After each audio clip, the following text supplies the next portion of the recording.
Buenas tardes. La ONU emitió un comunicado hace un par de semanas donde aseguraba que la pandemia de COVID-19 había disparado en un 25% la depresión en los seres humanos a nivel mundial, un 25%. La Organización Mundial de la Salud asegura que la depresión en la actualidad está afectando a más de 300 millones de personas alrededor del mundo. Es decir que, según estos datos, nos están mostrando que la pandemia del COVID desencadenó otra pandemia a nivel mundial, y esta es la depresión. La depresión es una de las afectaciones emocionales del ser humano más antiguas que se conoce, prácticamente desde la caída de Adán y Eva. Hipócrates, un famoso médico de la antigua Grecia, en el año 450 antes de Cristo, él acuñó un término al que llamó melancolía para enseñar sobre los problemas con los que se enfrentan los seres humanos. Todavía no existía la palabra depresión. Él acuñó el término melancolía y él definió la melancolía como un estado anímico en las personas permanente, un estado anímico que se caracteriza por tristeza, desinterés por lo que rodea y otros síntomas más que surgen, dijo Hipócrates, por causas físicas, es decir, por fallas en el cerebro, en producir algunos químicos que provocan que no funcione bien la persona y entran en esa, lo que él llamó melancolía. Pero también habló de que hay problemas de tipo moral que meten a las personas en este estado de melancolía. Pero Hipócrates aseguró que este tipo de cosas que experimentamos los seres humanos por lo general son leves, o sea que en un par de semanas, un mes, son cosas que se superan. Fue hasta el año 1725 que un hombre, filósofo y otras actividades más que él, este hombre hacía, llamado Richard Blackmore, este hombre, siglo XVIII, fue el que acuñó el término que rige hasta el día de hoy, el término depresión. O sea, fue hasta el siglo XVIII que se usó ya en los ámbitos médicos de la psiquiatría la palabra depresión. Algunos otros estudiosos del tema del funcionamiento humano, los científicos, definieron la depresión como tristeza del alma, tristeza profunda del alma, depresión de espíritu. Acuérdense que la Biblia dice que somos espíritu, alma y cuerpo, ¿sí? Y somos entes divididos en tres partes, espíritu, alma y cuerpo, que funcionan de manera particular, pero no pueden ser divididas. Es decir, si yo tengo un problema, por ejemplo, me fracturo un brazo, eso va a afectar mi alma. ¿Por qué? Porque voy a dejar de trabajar, etcétera, etcétera, y eso me puede meter en una tristeza o en un desánimo, ¿sí? El rey David llamó a lo que hoy se llama depresión Él lo llamó abatimiento de mi alma. Habló de esto, abatimiento de mi alma. Abatida hasta el polvo, dice, está mi alma. Y en el alma, según la Biblia, es donde están nuestros sentimientos, nuestra conciencia, ¿sí? Ahora, lo que hoy se utiliza en los ámbitos médicos es la palabra depresión. Y la pregunta es, ¿qué es la depresión? Bueno, yo debo aclarar, yo no soy médico, pero tengo alguna información no exhaustiva, porque pues, no se trata de dar una clase de psiquiatría o de, no. Yo voy a tratar este asunto que es propio de los seres humanos desde el punto de vista bíblico, pero hablando en términos que hoy se utilizan como depresión. ¿Qué es la depresión? Según la definición que dan los mismos médicos, la depresión viene del latín depressionis, que significa literalmente hundimiento. La depresión, según la medicina, es un trastorno mental emocional que se caracteriza por un estado de ánimo muy bajo, de ahí deprimido, ¿sí? Sentimientos de profunda tristeza. La persona entonces se siente en su alma, en sus emociones, muy hundida, ¿sí? O sea, deprimida. Ahora bien, quiero hacer una anotación aquí. La tristeza es un sentimiento propio de todos los seres humanos. Si se muere mi gatito, pues siento tristeza, ¿sí? Todos, de alguna manera, los seres humanos tenemos momentos de tristeza porque llegué tarde al trabajo, o tristeza porque se murió un familiar. Todos los seres humanos en algún momento de la vida tenemos momentos de tristeza. Pero la depresión ya es un trastorno, ya es algo que necesita, de ahí no me voy a meter mucho, ni voy a tratar a profundidad el punto, pero ahí es donde ya la persona, cuando no sale de ese cuadro depresivo, ya tiene un trastorno. Tristeza, todos la podemos tener, pero se supera en una semana, un mes, 2 meses, 3 meses, porque así es, así Dios nos hizo. Para nuestro cuerpo, nuestra alma tiene la fuerza para superar muchas cosas que nos producen tristeza. Pero la depresión ya es un trastorno que quizás inició con algún evento que produjo tristeza en la persona, pero al no salir de ella se volvió crónico, y es lo que ya los médicos hablan como depresión.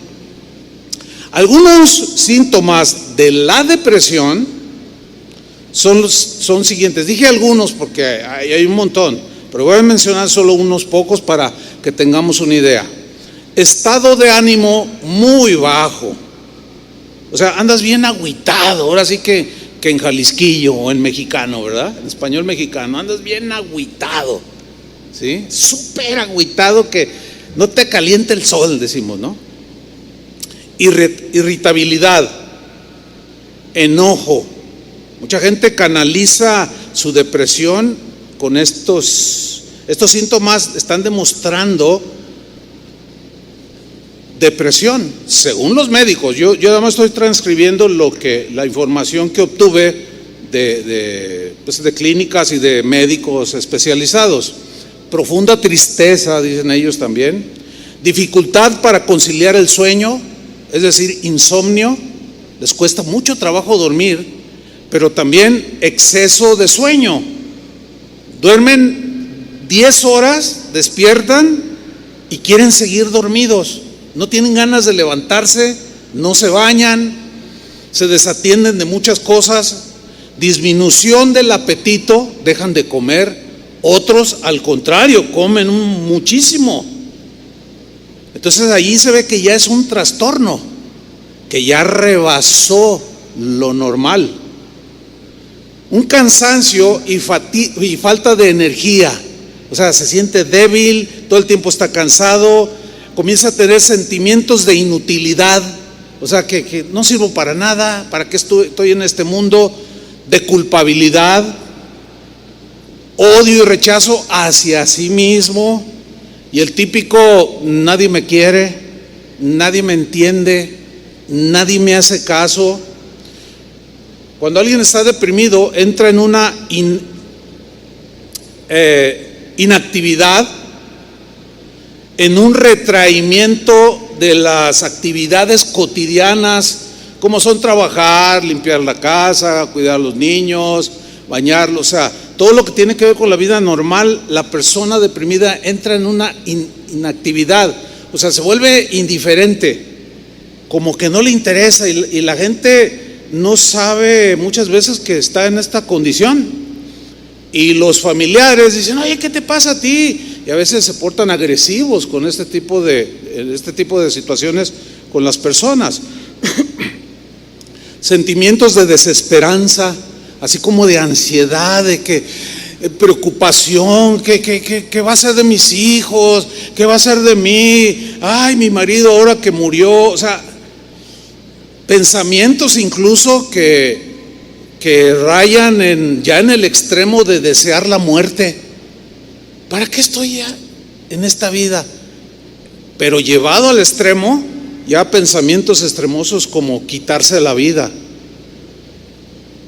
Según los informes que dan las organizaciones, y que dieron informes como la OMS o la ONU, dicen que la causa número 2 de muerte ahora alrededor del mundo ya es producida por la depresión.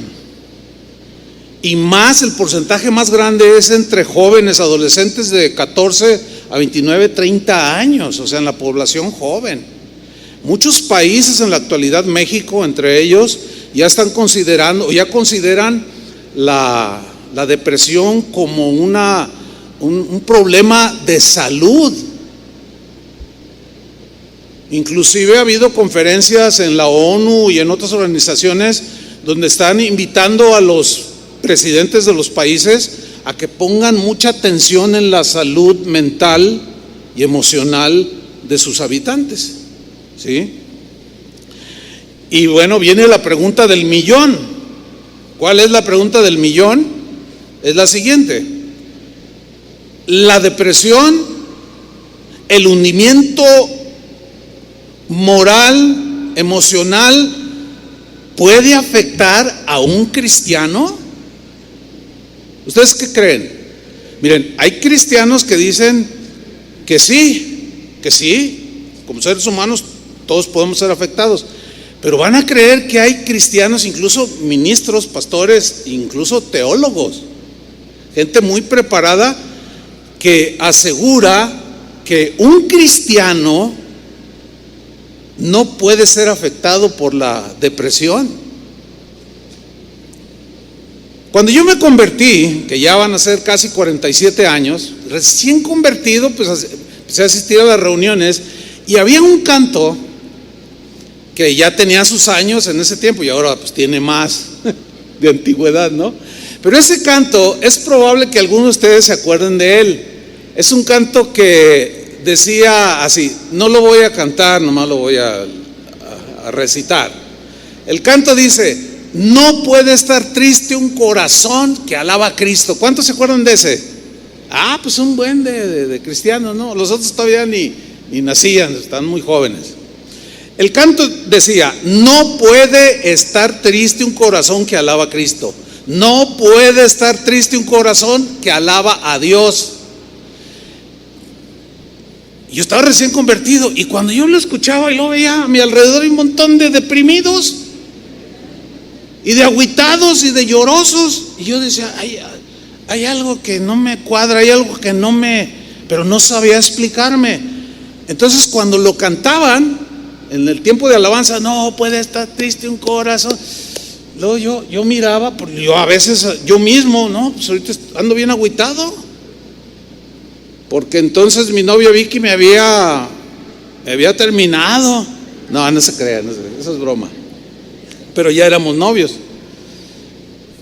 Y yo veía que otros andaban tristes, algunos hasta deprimidos, ya en una depresión profunda. Pero luego cantaban eso y yo decía, no, ¿cómo? Nunca me cuadró ese canto. Y yo me acuerdo que le pregunté al líder de alabanza, oye, ese canto como que no es muy real, porque ¿a poco no se entristecen los cristianos? ¿A poco no se agüitan los cristianos? ¿A poco no se deprimen? Y dice, oye, ¿de veras, verdad? Le digo, sí, como que ese canto hay que quitarlo del himnario, ¿no? Porque no es muy real. Ahora, es verdad, es cierto, estamos conscientes que el término depresión no está en las escrituras. Yo ya di la explicación previa de cuándo se acuñó, siglo XVIII. Entonces, por lo tanto, no aparece en las escrituras.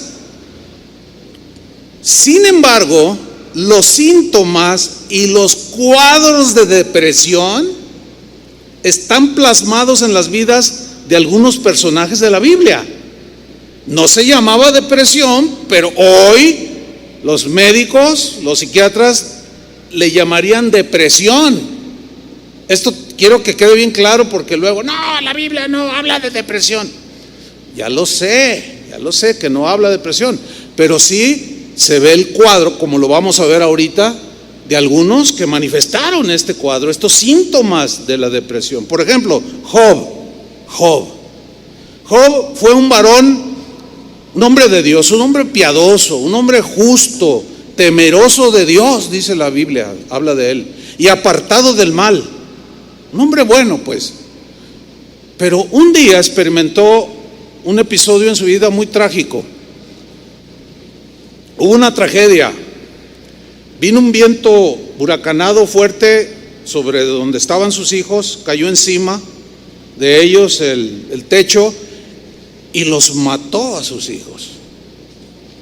Sus bienes, sus riquezas que él poseía se esfumaron. Y por si fuera poco, contrajo una enfermedad que en ese tiempo era incurable. Bueno, algunos de sus amigos de Job se acercaron para consolarlo, pero él estaba en una tristeza muy profunda, en una ya que rebasaba lo normal, ¿sí? Su tristeza era mucha. Aún así, fíjense, al ser un hombre de Dios, se mantuvo firme en su fe, nunca acusó a Dios. Él dijo, Jehová me dio todo, Jehová me lo quitó. Sea bendito el nombre de Jehová. Sin embargo, en esa lucha de fe, de sobreponerse a la tragedia que lo afectó muchísimo emocionalmente y le produjo mucha tristeza, hundimiento moral, llegó a un punto en el que Job deseó no haber nacido. Ese es un cuadro de depresión, lo que hoy llamaríamos depresión. En Job capítulo 3, ahí es donde se ve, dice, está fuerte este texto, dice Job 3:1. Entonces Job maldijo el día en que nació. Dígame si no es un cuadro de depresión. No es de una tristeza normal, que es común en todos los. Esto rebasó, lo abrazó y lo hundió, que llegó al punto de decir, maldito el día en que nací. Dice el versículo 3, Job 3:3, que desaparezca el día en que nací. Estoy leyendo la versión Palabra de Dios para Todos. Que desaparezca el día en que nací, que la noche en que se dijo, es un niño, se elimine completamente. Ese es un cuadro de depresión que rebasó una tristeza común. Quizás más de alguno de los que estamos aquí presentes o que nos están mirando en las redes sociales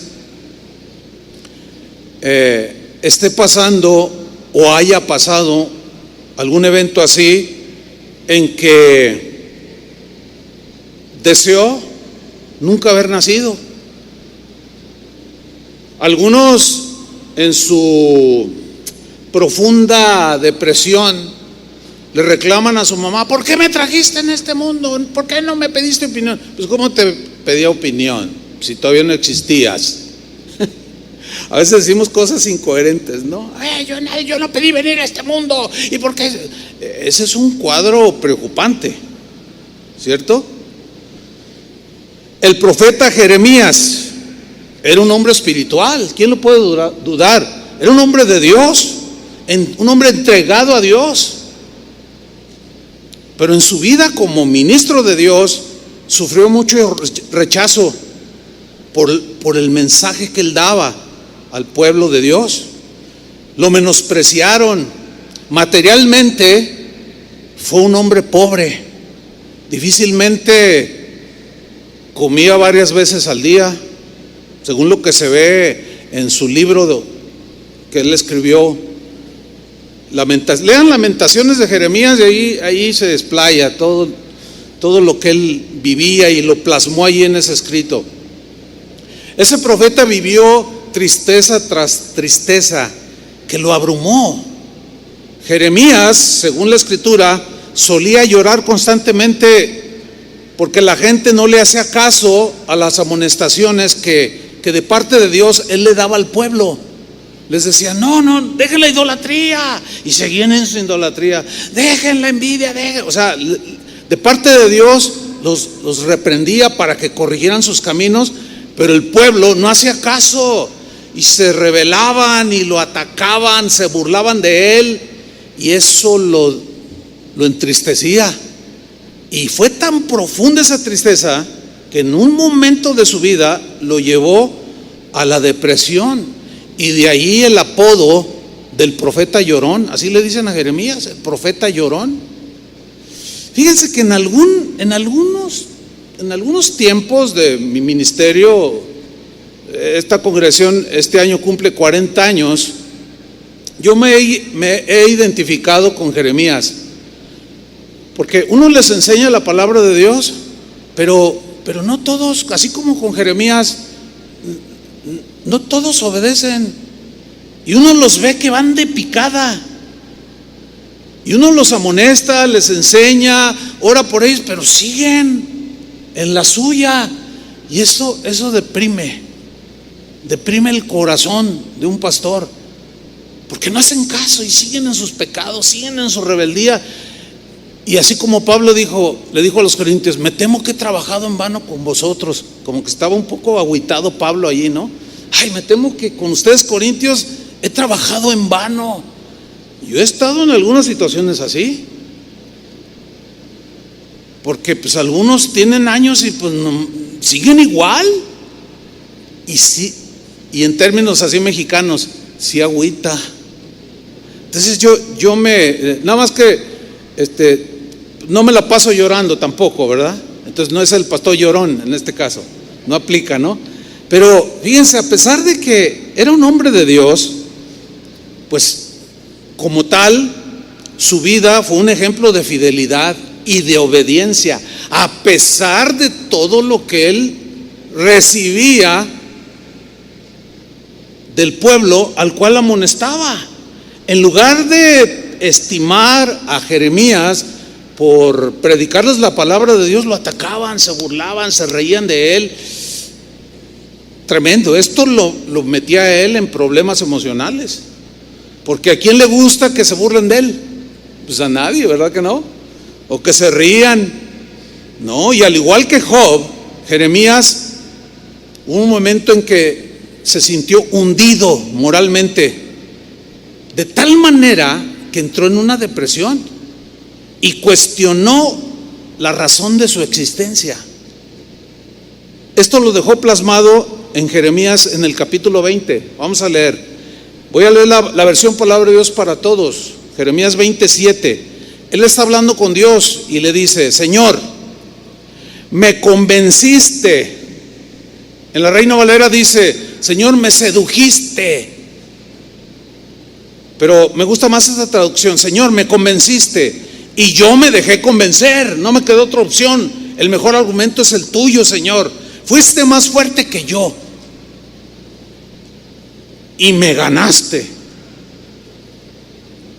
Pero luego añadió: soy motivo de burla cada día. Todos se burlan de mí. O sea que el bullying siempre ha existido. Ustedes saben que en la actualidad hay jovencitos, incluso niños, que se han suicidado por el bullying que les hacen los compañeros en la escuela. Y la gente de Dios del tiempo de Jeremías eran muy semejantes a los de hoy. Se burlan de las personas, aunque son creyentes, y son agresivos. No, y eso que a Jeremías no le tocó vivir en los tiempos de las redes sociales.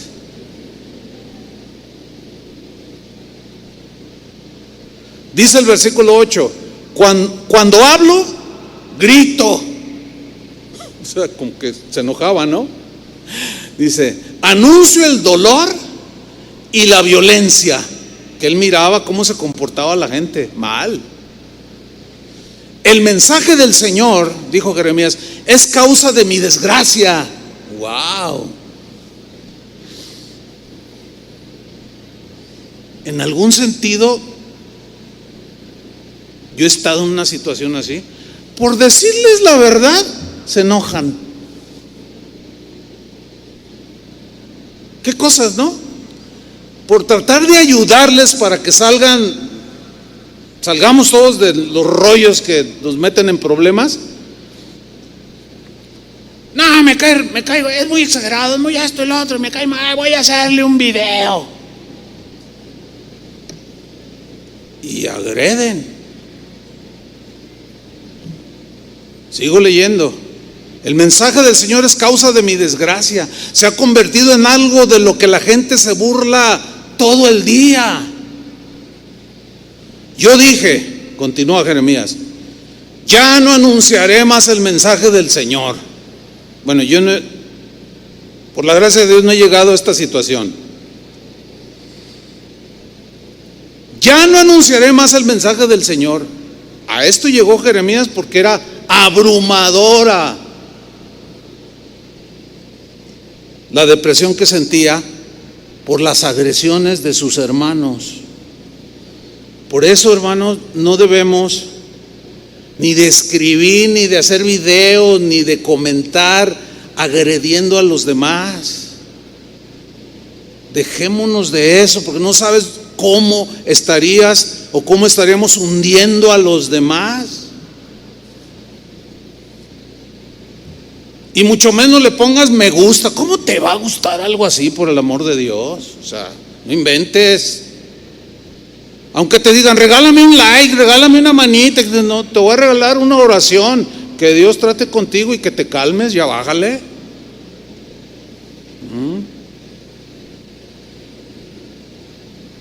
Continúa Jeremías: no volveré a hablar en su nombre, pero su mensaje dentro de mí se convierte en un fuego ardiente que me cala hasta los huesos. O sea, era tan fuerte también la responsabilidad que él sentía. Se peleaba con sus emociones y decía, pero trato de soportar esto, de no predicar ya para no recibir tanto ataque y tanta burla, pero es como un fuego dentro de mí y pues no me queda otra, lo voy a seguir haciendo. Sigue hablando: hago todo lo que puedo por contenerlo, o sea, el mensaje, pero me es imposible. Tengo que seguir hablándoles la verdad. Y como diría uno de los hombres previos a la reforma de la iglesia del siglo XV, XVI, que dijo: prefiero herirlos con la verdad que matarlos con la mentira.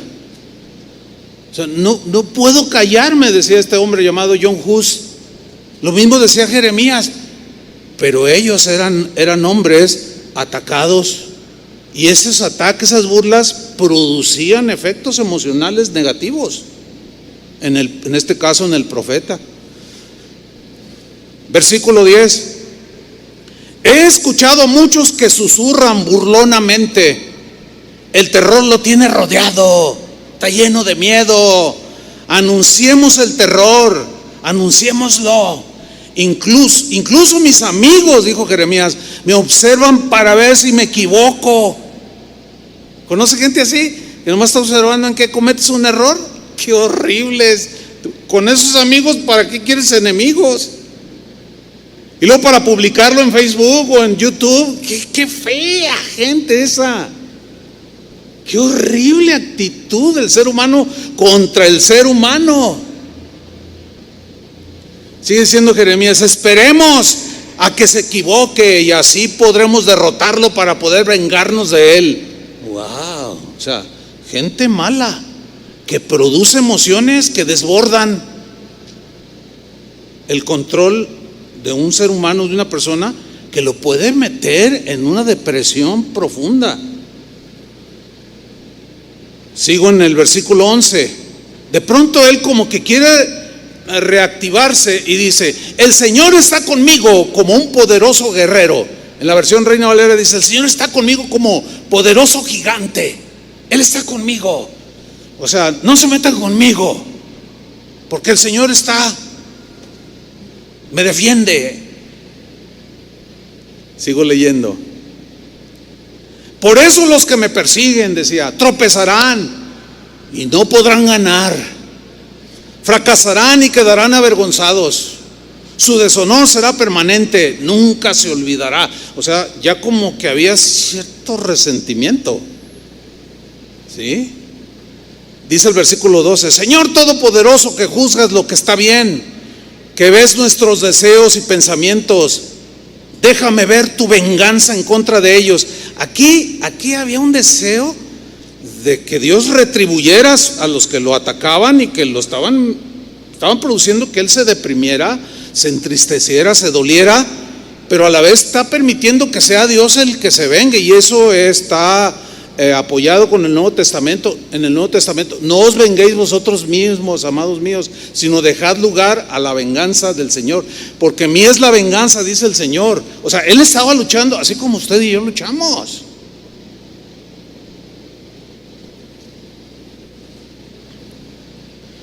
Te lo pido porque he puesto mi caso en tus manos. Dice el versículo 13, canten al Señor, alaben al Señor, porque Él salva al pobre del control de los malvados. Eso es una verdad. Pero a veces, aunque es una verdad, seguimos siendo personas, seres humanos emocionales, que cuando esas emociones negativas nos desbordan, nos meten en problemas. Por eso Jesús dijo, al que te maldiga, no lo maldigas tú, o sea, no te pongas con él, no, bendícelo. Al que te persiga, ora por él. Al que, o sea, no paguéis mal por mal, dijo Pablo, sino paga un bien por un mal que te hacen. ¿Por qué? ¿Por qué esos mandamientos? Porque Dios sabe cómo funcionamos. Y si nosotros accionamos y funcionamos conforme a la palabra de Dios, nos blindamos el alma, el corazón, las emociones, para que éstas se desborden y nos metamos en esas broncas que luego después ya no podemos contener, porque se nos desbordan. Ahora fíjate, está hablando, canten, alaben al Señor, pero en el versículo 14 de pronto como que vuelve a caer en ese estado, porque miren lo que dice en el versículo 14: maldito sea el día en que nací. Wow, qué fuerte se oye, ¿no? Maldito el día en que nací. O sea, está acá y luego está acá. Significa que está luchando, que está en una situación fuerte.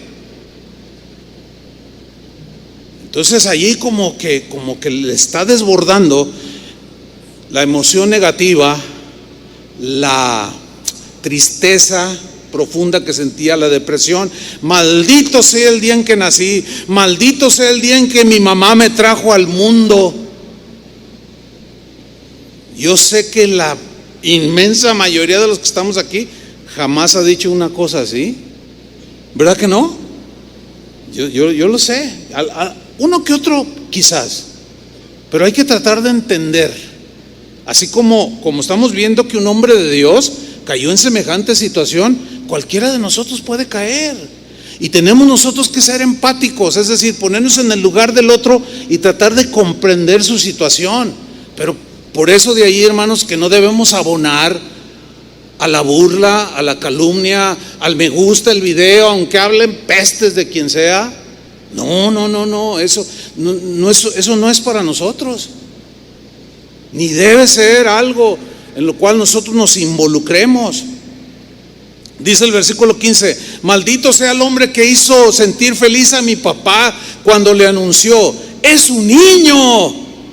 Fíjate cómo está maldiciendo. Qué duro, ¿no? Qué fuerte, qué difícil. Y luego todavía al que le anunció, Jeremías le dice que ese hombre que anunció eso sea como las ciudades que el Señor ha destruido sin compasión. O sea, que escuche gritos de dolor en la mañana. Como que ya se desbordó demasiado, ¿no, Jeremías? Y de guerra al mediodía. Y luego en el 17 dice, ¿por qué no me mató en el vientre? O sea, le está diciendo a Dios, o refiriéndose a Dios, ¿por qué Dios por qué no me mató en el vientre de mi madre? Mi mamá habría sido mi sepulcro y yo nunca habría salido de su vientre. ¿Por qué tuve que salir del vientre de mi madre para ver todo este dolor y sufrimiento y para pasar lleno de vergüenza el resto de mi vida? Miren, por favor, entiendan, ciertamente la palabra depresión no se encuentra en la Biblia, pero el cuadro de lo que hoy la ciencia define como depresión, díganme si no estaba deprimido el profeta. Ya no le importaba, ya no quiero saber nada de nadie. Ya no quiero predicar, ya no quiero hacer lo que tengo que hacer cotidianamente. Fuerte, ¿no? Elías, otro profeta de Dios, fue junto con Moisés que se transfiguró cuando estaba Jesús con Pedro, ¿se acuerdan? Que dijo, hagamos aquí una enramada, aquí me quedo con Elías y con Moisés. Sí, ese profeta que un día oró para que lloviera y llovió. Y después oró para que no lloviera y se detuvo la lluvia. Ese hombre había triunfado sobre 400 profetas de un dios falso llamado Baal y terminó eliminándolos. Dios se había demostrado a él, a Elías, que lo apoyaba. Elías había orado y le había dicho, Señor, manda fuego del cielo y consume este holocausto que aún había añadido, los había empapado de agua. Dice, ¿para qué? Para que vean todos esos quién es el verdadero Dios. Y Dios le concedió, y Dios envió fuego y ¡fum! Exterminó, quemó el holocausto que había ahí preparado Elías. Dios estaba con Elías. Pero inmediatamente de ese episodio, una mujer mala llamada Jezabel, esposa del rey de Israel llamado Acab, amenazó a Elías con matarlo.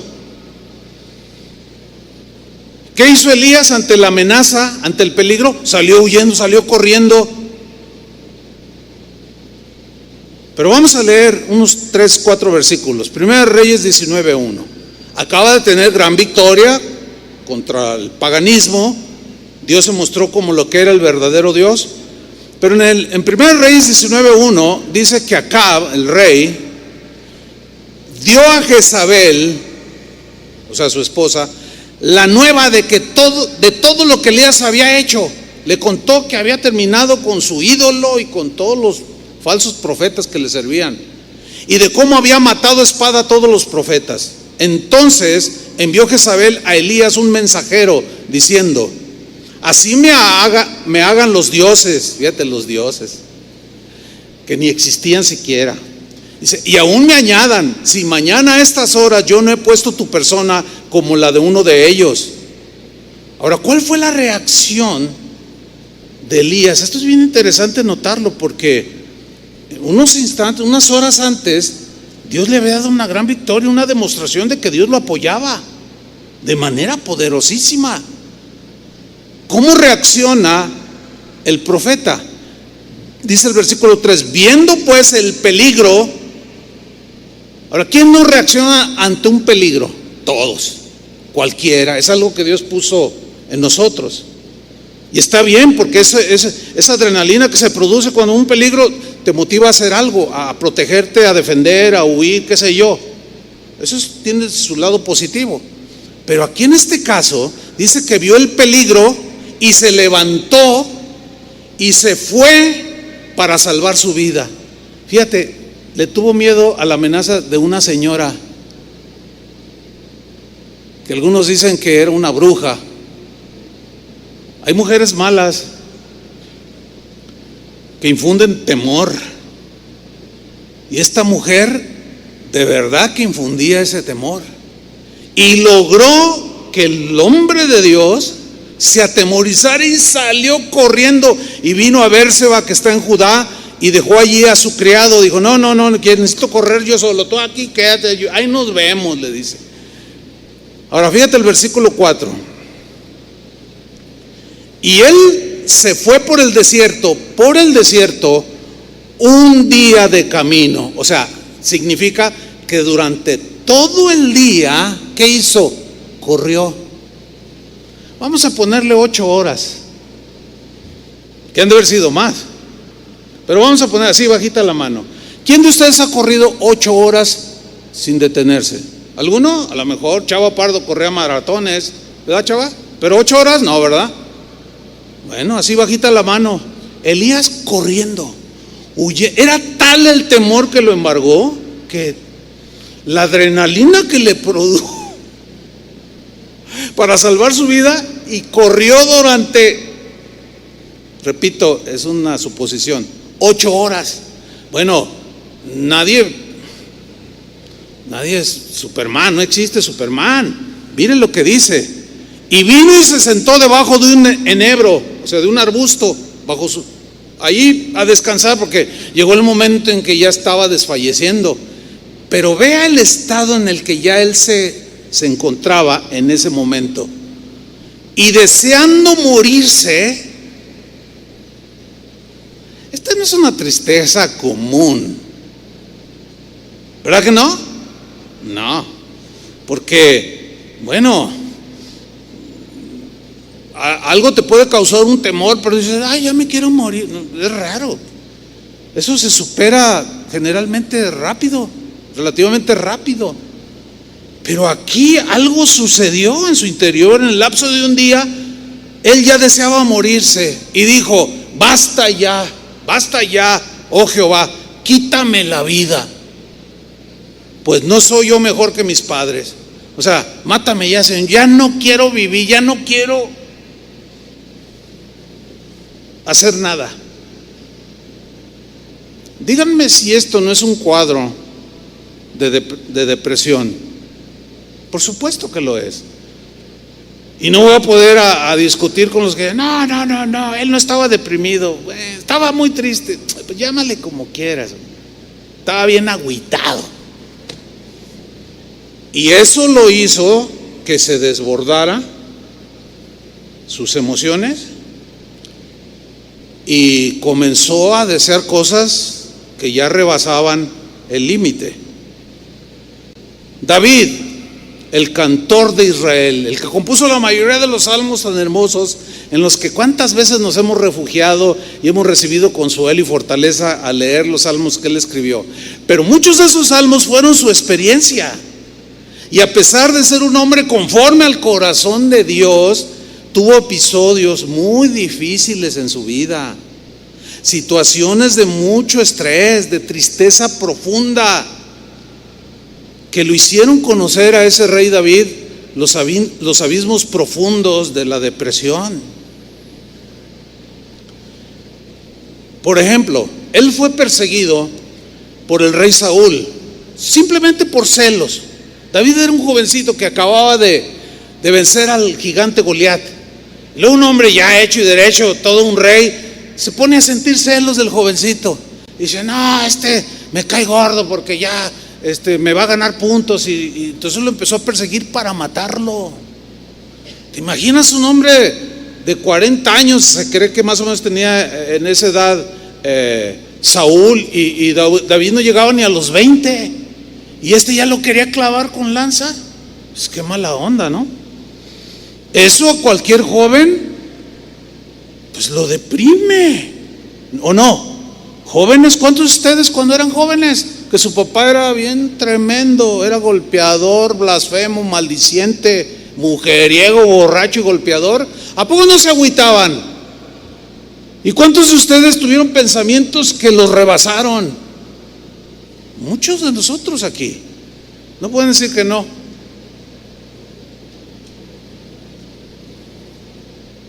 En una ocasión, en esa persecución, coincidieron, entre comillas, accidentalmente en la misma cueva, y David lo tenía en la mano para cortarle la cabeza. O sea, Goliat se lo echó bien rápido. O sea, el otro estaba dormido, pues imagínense nomás, hasta sentado ahí. Pero David dijo, no, yo no lo voy a tocar. Nomás le cortó un pedacito de tela de su manto, de su vestimenta. Y cuando se sale de la cueva y amanece, se levanta Saúl, y David estaba así como en una parte alta, y le dice en 1 Samuel 24:11, mira lo que le dijo. Padre mío, le dice, que era una expresión de mucho respeto. Padre mío, le dice, mira la orilla de tu manto en mi mano, le dice, se lo enseña. Porque yo corté la orilla de tu manto y no te maté. Porque él no era ningún asesino. Dice, conoce pues y ve que no hay mal ni traición en mi mano, ni he pecado contra ti. Sin embargo, tú andas a casa de mi vida para quitármela. Eso le agüitaba a David, eso lo ponía triste y lo hundió en una depresión, porque tenía que andar huyendo un jovencito. En el Salmo 142, versículo 2, David va delante de Dios y le dice, delante de Él les pondré mi queja, delante de Él manifestaré mi angustia. Mi angustia, estaba angustiado, triste, a punto de hundirse en una depresión profunda. Dice el versículo 3, cuando mi espíritu se angustiaba, ¿dónde? Dentro de mí. Ahí está el conflicto interior. Tú conocías mi senda, en el camino que andaba me escondieron lazo, refiriéndose a Saúl, que lo quería matar. Versículo 4, mira a mi diestra y observa, Señor, pues no hay quien quiera conocer, no tengo refugio, ni hay quien cuide de mi vida. Ya las últimas palabras del versículo 4 ya estaban como desesperanzadas, como que la esperanza empezaba a desaparecer por lo recio de la batalla y de la situación que él estaba viviendo.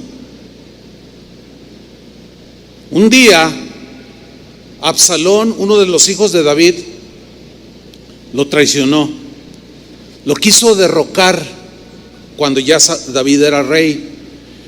Y se ganó el corazón del pueblo y les dijo que se levantaran, se rebeló pues contra su papá.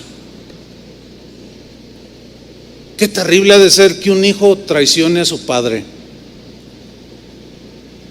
Es probable que algunos de ustedes hayan vivido esa situación. Como también es terrible que un padre traicione a sus hijos o a su esposa. La traición es uno de los golpes más fuertes que una persona puede recibir de parte de otro. ¿Alguna vez han sido traicionados? ¿Algunos de ustedes? A ver, levanten su mano. Pues un buen. Ahora bájenla. ¿Cuántos de ustedes han sido traicioneros? Fíjense bien lo que dije. ¿Algunos lo hicieron? Mira, no podemos evitar ser traicionados, pero sí podemos evitar ser los traicioneros. Procura lo más que puedas nunca traicionar a nadie. Pero cuando te traicionen, refúgiate en Dios, porque es un dolor muy profundo cuando te traicionan. Y las traiciones siempre vienen de los más cercanos a ti. Y duele muchísimo. Y ahí es donde debes de cuidar tu corazón para no caer en una situación en la que comiences a decir: ya no quiero predicar, ya no quiero saber nada, ya quiero huir y quiero irme, ya no me interesa nada y ahí nos vemos. Lo cual es algo terrible. Entonces Absalón traiciona a su padre y se hace proclamar rey, y le mandan la noticia a David. Entonces envía a uno de sus generales y le dice: mira, ve y apaga esa rebeldía, pero no le hagas nada a mi hijo. Pero estos van y lo enfrentan y lo matan a Absalón.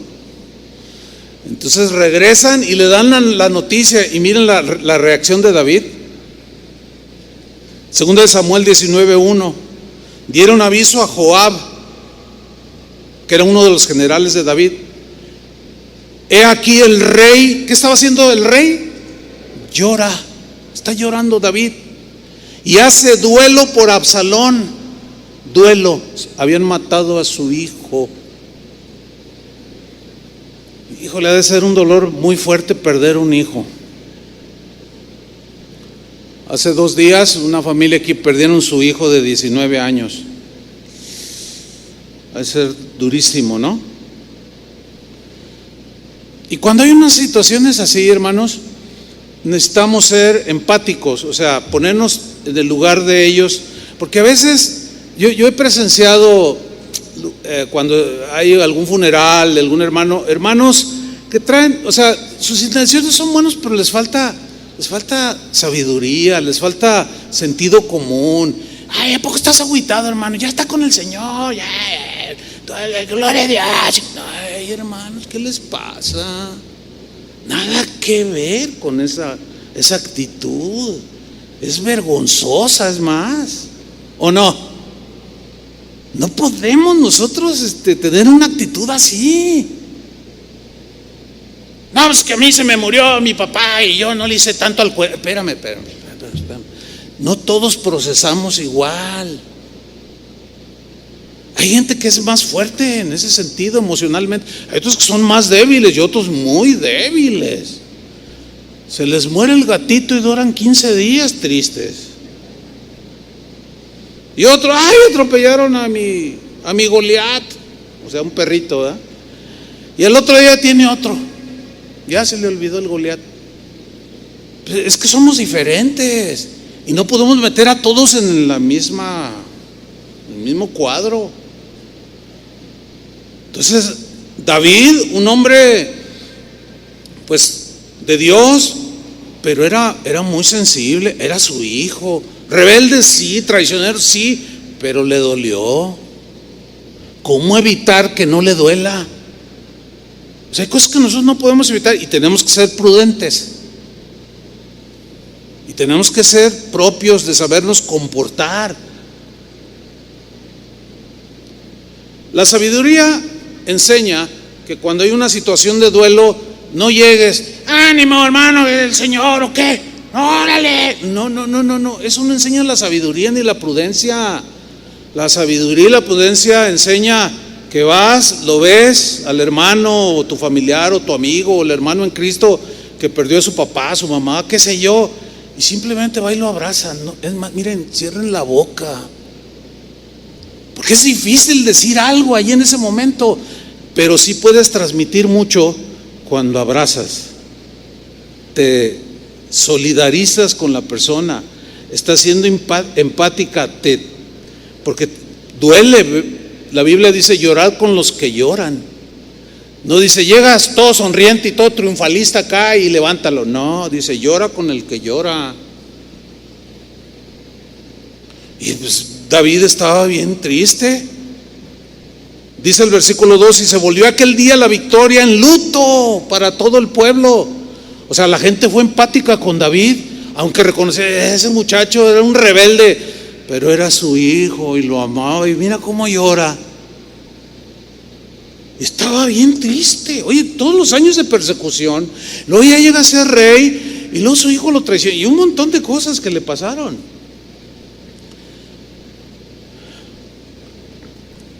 Entonces todo el pueblo entró en luto, porque oyó decir el pueblo aquel día que el rey tenía dolor por su hijo.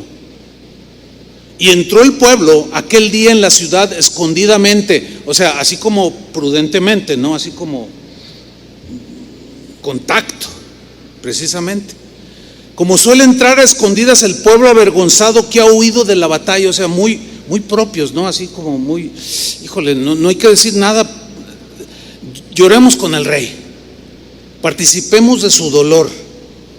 Dice el versículo 4, mas el rey, cubierto el rostro, fíjense cómo estaba David, clamaba en alta voz: hijo mío Absalón, Absalón, hijo mío, hijo mío. Estaba triste. Ahora, cuando hay un suceso así como de duelo por la muerte de alguien, es una tristeza normal. ¿A poco no? Es normal. Y normalmente lo superamos, porque todos hemos tenido familiares que se han muerto, ¿sí o no? Pero de manera, entre comillas, normal, lo superamos en unos meses. Pero cuando pasa un año y 2 años y no puedo vivir sin ella, no, es que la manera en que se murió o me lo quitaron, no puedo soportarlo, ya perdona a los que le quitaron la vida, no, que se vayan al infierno. Entonces ahí está el peligro, porque se puede convertir en algo crónico, que ya es lo que la ciencia médica habla como depresión. Pero de eso voy a hablar más extendido el próximo domingo, si Dios quiere. Hay múltiples razones, pues, distintas circunstancias por las que nosotros los cristianos podemos caer en depresión: la pérdida de un ser querido, la pérdida de trabajo, problemas matrimoniales, temores, fracaso en los negocios, desprecio, rechazo de otros, burlas, calumnias, falta de recursos económicos, pobreza material, enfermedades y 1000 razones, hermanos. Y aunque somos cristianos, estamos expuestos a esos. Por eso Pablo, de alguna manera, por el Espíritu Santo, dijo: estamos angustiados, mas no desesperados, derribados, pero no destruidos. O sea, no permito que eso me lleve a hundirme de manera que ya no pueda salir. Fíjense que de manera, extraña, no es la palabra, de manera inacertada,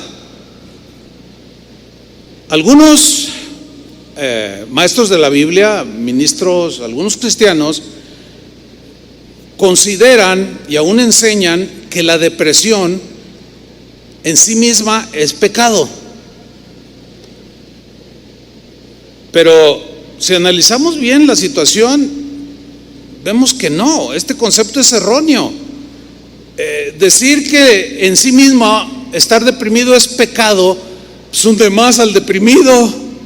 Pues porque Job no había hecho nada malo, ¿verdad que no? Ni Jeremías habían hecho nada, eran hombres buenos, gente de Dios, y se reprimieron. ¿Pecaron? No. Más bien tenemos que reflexionarlo de esta manera. La depresión en sí misma no es pecado, porque todos estamos expuestos a eso, sino más bien la reacción, las acciones que hagamos cuando estamos en la depresión es lo que puede llevarnos a pecar contra Dios. Jeremías rebasó. Maldito el día. Igual que Job, rebasaron. Pero aunque rebasaron y pecaron, no tenemos la menor duda que la misericordia de Dios estaba cubriendo todo eso. ¿Por qué? Porque Dios sabe cómo somos los seres humanos. Así somos. La depresión en sí misma no es pecado, es como la tentación. La tentación en sí misma no es pecado. El pecado es cuando cedemos a la tentación. ¿Lo entienden? Muy bien. Sin embargo, hay quienes están deprimidos, que repito, en sí mismo no es pecado, pero cuando están en ese hoyo, en esas arenas movedizas, blasfeman contra Dios y ahí ya se comete el pecado. Ahí es donde debemos de pedir la gracia de Dios para no rebasar, porque algunos blasfeman contra Dios, otros le reclaman a Dios de manera airada y enojada y terminan alejándose de Jesús y abandonando el evangelio. Otros reaccionan abandonando la familia, a la esposa, a los hijos. En casos extremos, algunos que entran en este cuadro terminan quitándose la vida, y eso es muy, muy trágico. Y eso es lo que el Señor quiere evitarnos a nosotros. Ahora, ¿cómo enfrentar la depresión o la tristeza que se puede convertir en una depresión? La tristeza que es común en todos los seres humanos, pero que se puede convertir en una depresión si nos mantenemos ahí. Ay, pobre de mí, ay, no, sí, es que desde que se murió mi esposo, etcétera, etcétera, y está uno allí, y hay gente que buena onda y va y te consuela, pero como que llega un momento en que ya a lo mejor hasta le gusta a la persona y siempre está ahí, ay, lamentándose, y llega un momento en que la familia se junta, oye, vamos a hablar con ella o con él y a decirle que ya. ¿Conocen casos así? Yo sé que sí. Ya hay que decirle que ya, o sea, en buena manera, tratar de llevarla a que ya estuvo, ya son 2 años y todavía está, ya no trabaja, ya no cuida a los hijos, ya está en una depresión, y hay que tener misericordia como Dios la tiene de nosotros. Entonces, ¿cómo enfrentar la depresión y salir de ella lo más pronto posible? Les voy a dar hoy nada más tres principios en la Biblia. Número 1, Santiago capítulo 5 versículo 13. ¿Qué hacer? ¿Cómo salir de esa tristeza, digamos, normal que atañe a todos los seres humanos, y salir lo más rápido para que no se convierta en una depresión? Aquí está Santiago 5:13. ¿Está alguno entre vosotros afligido?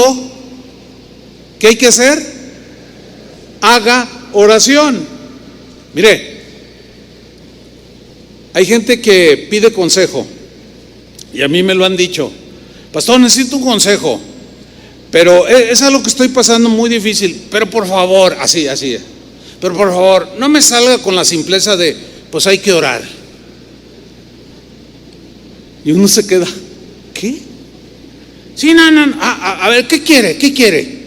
Bueno, yo no les digo así, pero así como por dentro, sí, bueno, a ver, ¿qué quiere, no? Si la Biblia dice, ¿está alguno afligido? Tienes una aflicción, un problema.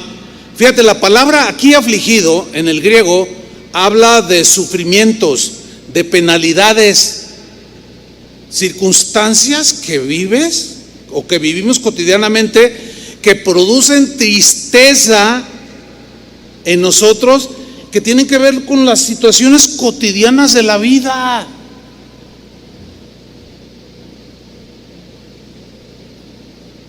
Pero hay que salir de ellas.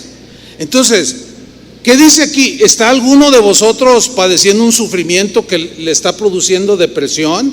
¿O está como en arenas movedizas que cada día lo siente como que se está hundiendo más?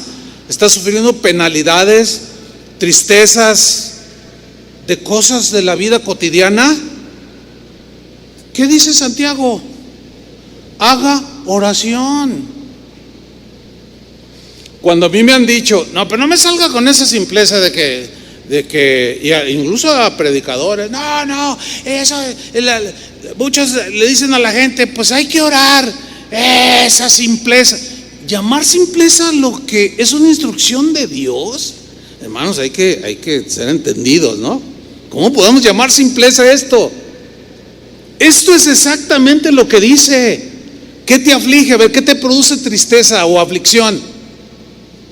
Lo que sea. ¿Qué tienes que hacer? Número uno, díganlo, orar. Ay, pero no me oye, nunca me oye Dios. Ah, caray, pues ahí sí ya necesitas tu oración.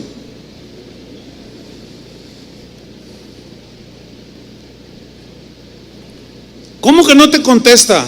¿Cuántas veces le has pedido? Bueno, en realidad no le he pedido. Oh, ya ves, entonces, bueno, pues acércate a Dios y pídele y cree que lo que le estás pidiendo, Dios lo está escuchando y en su momento te va a responder.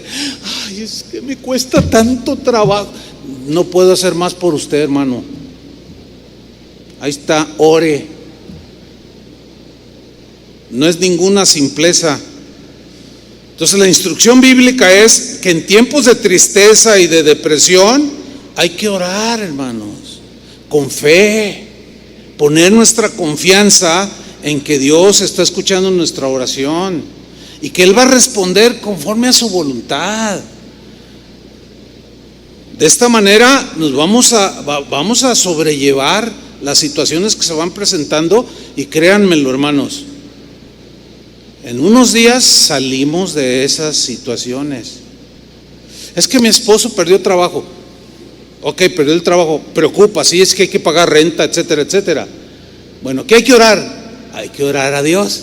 ¿Por qué? Por un trabajo. Hay que pedir y confiar que Dios le dé un trabajo. Y que de alguna manera, de esas como Dios sabe hacerlo, no va a permitir que sus hijos anden mendigando pan. Y Dios puede sostenernos en medio de cualquier escasez, ¿sí o no? Pero esto se hace orando.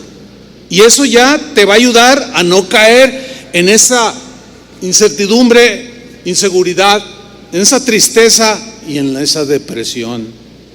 ¿Qué vamos a hacer? Y fíjate, fíjate cómo somos. Señor, ¿qué vamos a hacer, Dios mío? Pues que tú no vas a hacer nada más que buscar el trabajo. Lo único que hay que hacer es confiar en el que si le da a las aves de comer, también cuidará de ti, ¿sí o no? ¿Se dan cuenta? ¿Cómo es? No es complicado. Nosotros complicamos.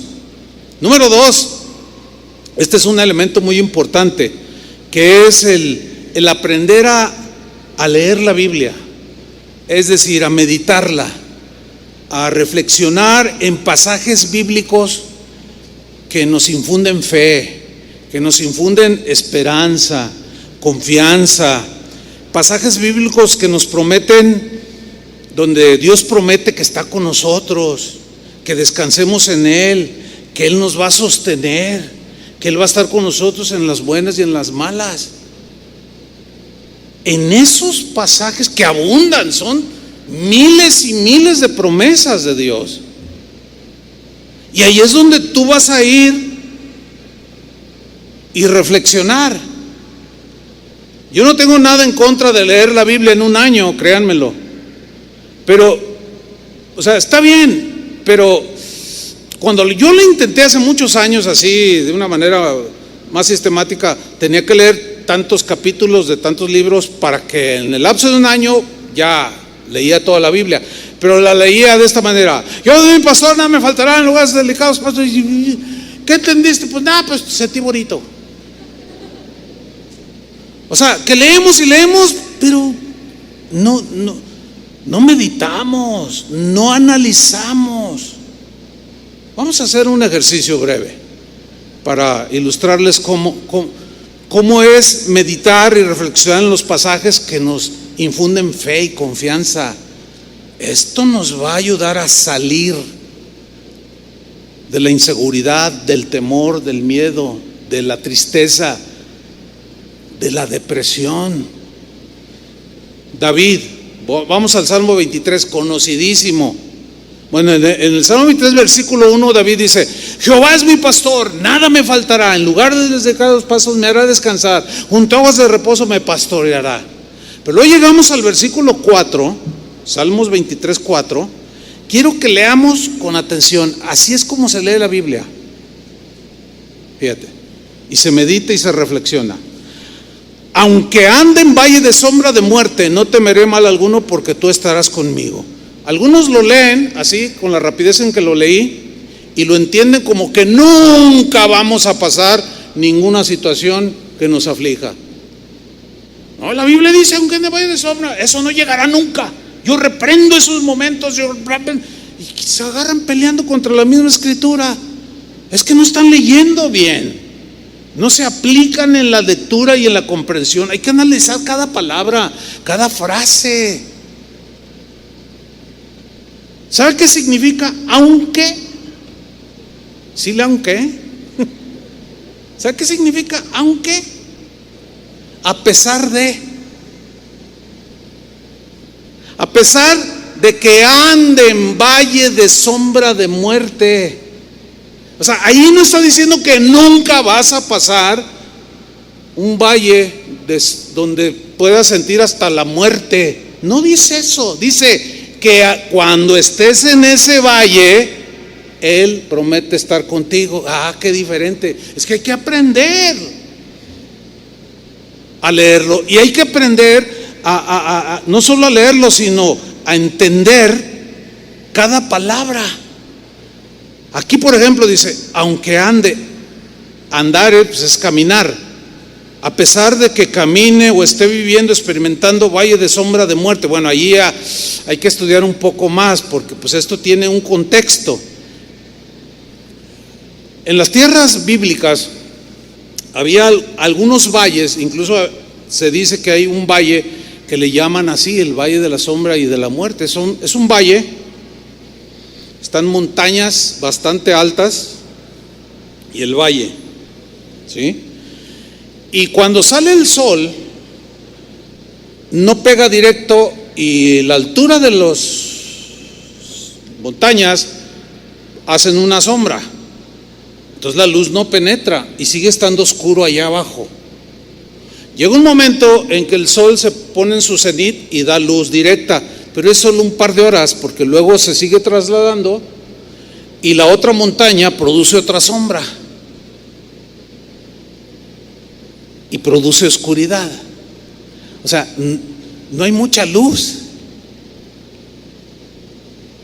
Y en esos valles, en el Israel bíblico, bueno, todavía están ahí esos valles, ¿no?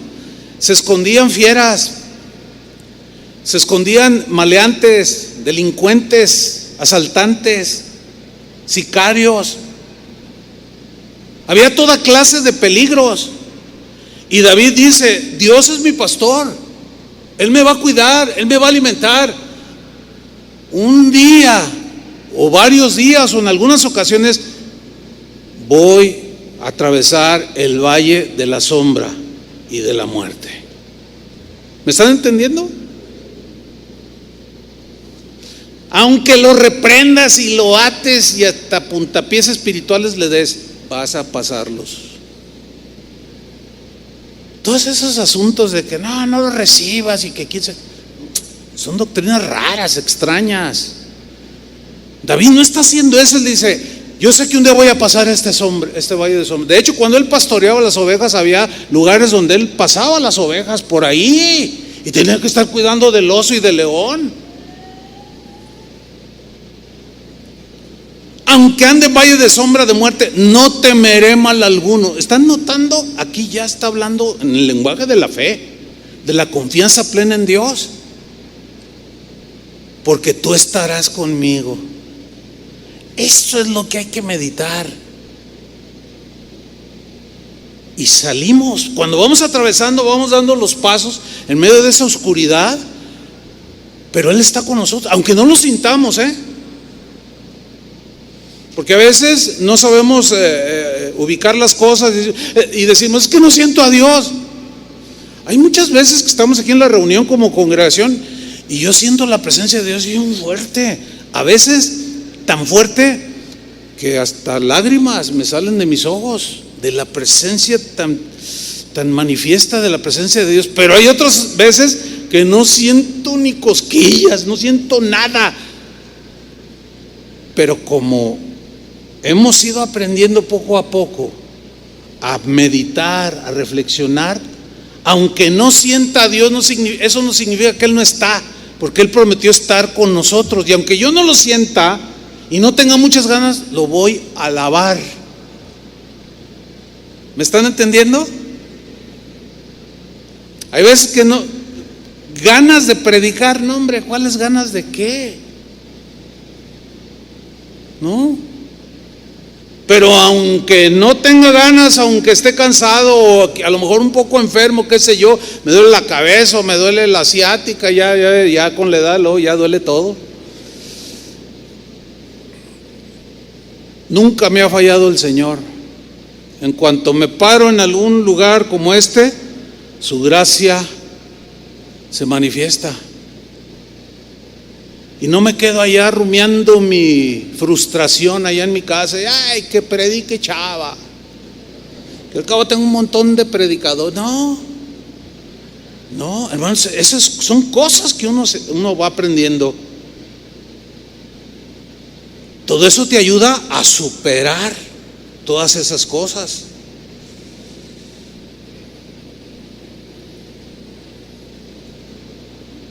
En el Salmo 43, versículo 5, mira lo que David decía, Salmo 43, 5.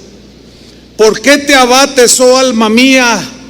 ¿Y por qué te turbas dentro de mí? Espera en Dios, porque aún he de alabarle, salvación mía y Dios mío. ¿Qué está haciendo David aquí? Se está hablando a sí mismo.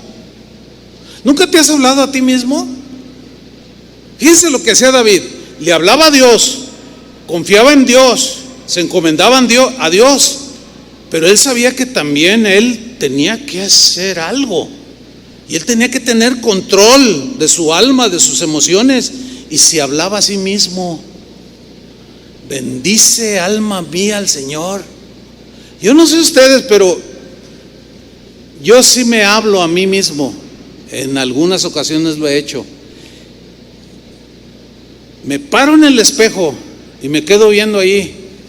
¿Sabes qué, Chuy Olivares? Ya bájale.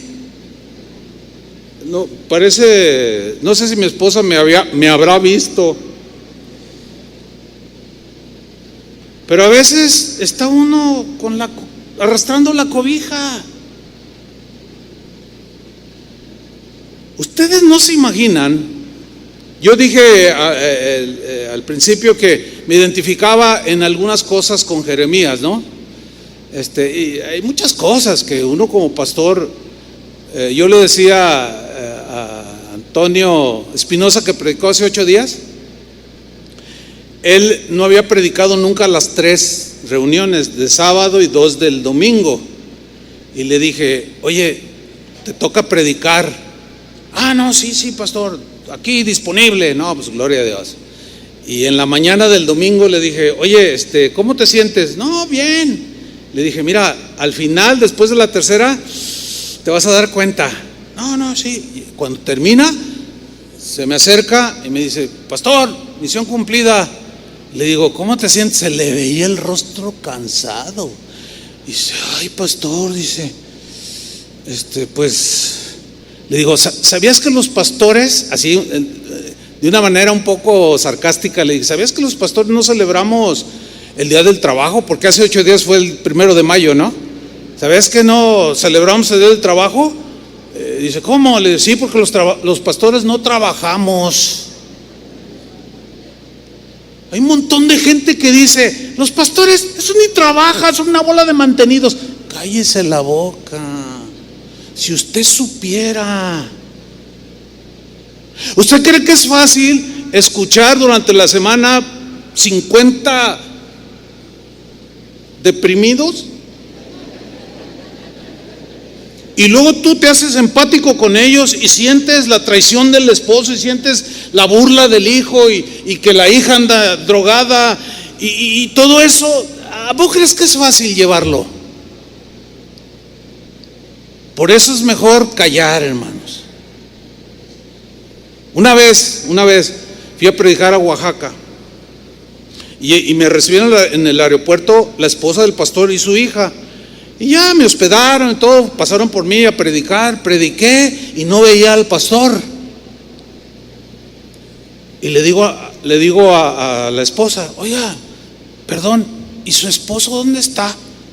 Y su hija me ve y luego ve a su mamá. Y dice, ¿no le has dicho al pastor? Y yo, ¿qué? Y dice su esposa, es que hace una semana murió mi esposo. ¿Cómo que? ¿Y por qué no me avisaron? No, pues es que es algo tan inesperado. Entonces la hija empezó a llorar y me ve y me dice, ¿sabe qué, pastor? La congregación lo mató. Yo dije, ay, híjole, algo está aquí. ¿Cómo que la congregación lo mató? Sí, dice, porque él se envolvía tanto, se inmiscuía tanto en las necesidades, en las tristezas, en las aflicciones de los hermanos, que él mismo las hacía suyas. Y le dio un infarto a los 40 años. Estaba tan cargado emocionalmente que le explotó el corazón. Fíjense, un día, hace muchos años, yo le dije al hermano Pablo Hunter, nuestro pastor, en un viaje, yo iba de copiloto y yo lo veía, pero él iba cante y cante. Yo le dije, oiga, hermano, usted nunca está triste, ¿verdad? Y me volteó, no, hermano, ¿por qué dices eso? Es que usted siempre está cantando. ¿Usted no tiene problemas? Y volteé y me ve y se empieza a reír. Oh, hermano, dice, tengo más que tú, 50 veces más que tú. Dice, que no se me note, eso es otra cosa, porque he aprendido a descansar en el Señor, a poner mis cargas en Él, porque yo no las puedo. Y es justamente lo que Pedro dijo en 1 de Pedro 5:7, echando toda vuestra ansiedad sobre Él. Ese sería el tercer principio para superar y enfrentar todas esas cosas. Echando toda vuestra ansiedad sobre Él. El verbo echar es poner sobre el lomo de Jesús aquello que me aflige.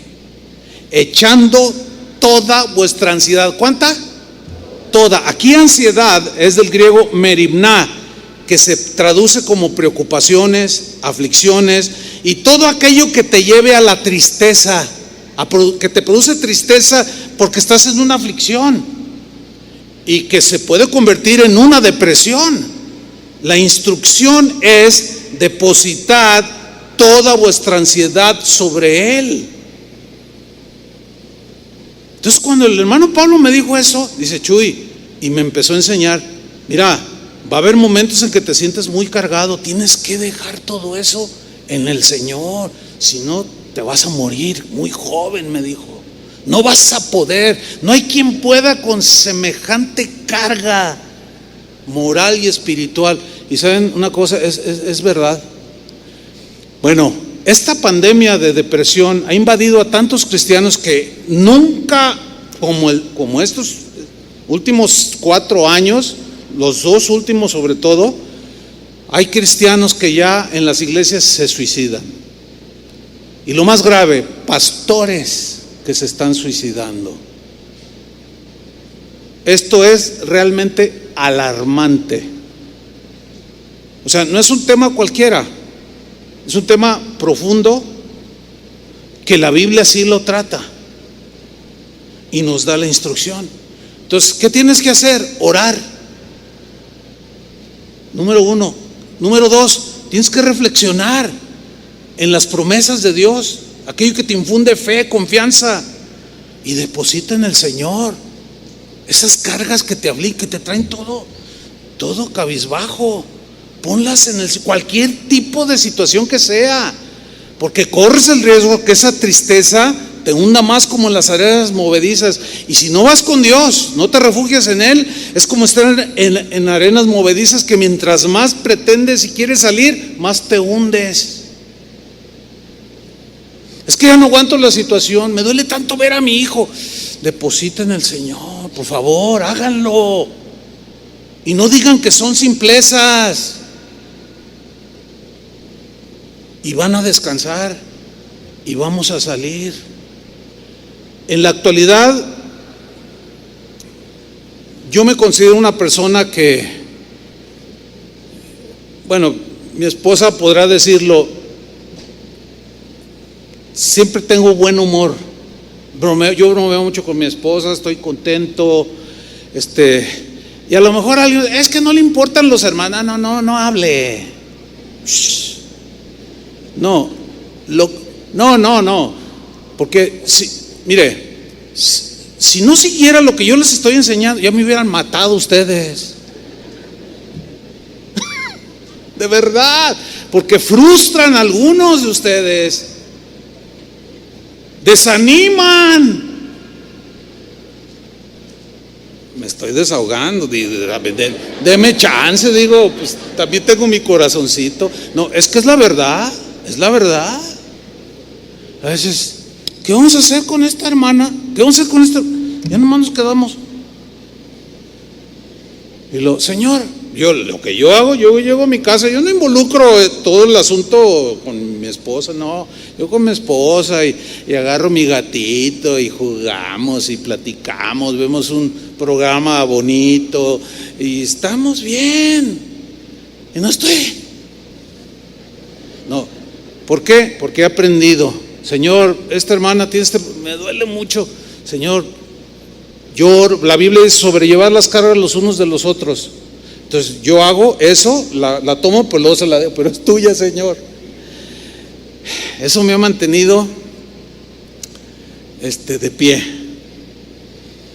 Ya, pero no todos tenemos, ¿cómo decirlo para no decir algo que no es propio? O sea, por la gracia de Dios, pero tiene que ver mucho que creamos esto, que en este caso yo les estoy diciendo. Si no oran, si no lo depositan en el Señor, si no reflexionan, no va a pasar nada, ni van a seguir hundidos. Dejen que sea Dios el que hace las cosas, ¿o no? Todo, cualquier cosa. Entonces, ¿qué vamos a hacer? Eso, hermanos. Cierren sus ojos, porque quiero hacer algo. No tengo la menor. Cerrar los ojos, entre otras cosas, tiene un propósito, tiene varios propósitos, ¿verdad? Que son de tipo espiritual, para concentrarnos en el Señor, pero también es para que no se distraigan.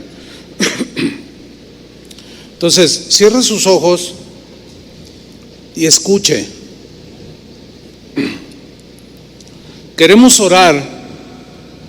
Yo quiero orar, que oremos por algunos de ustedes, quizás no todos, pero algunos de ustedes que pueden estar en una situación de tristeza que los está llevando a una depresión. Otros quizás están ya en una situación así, no tienen ganas de nada, pero después de haber oído la palabra de Dios, confiamos en el Espíritu Santo que va a sembrar la palabra y va a producir fruto. Pero hay algunos de ustedes que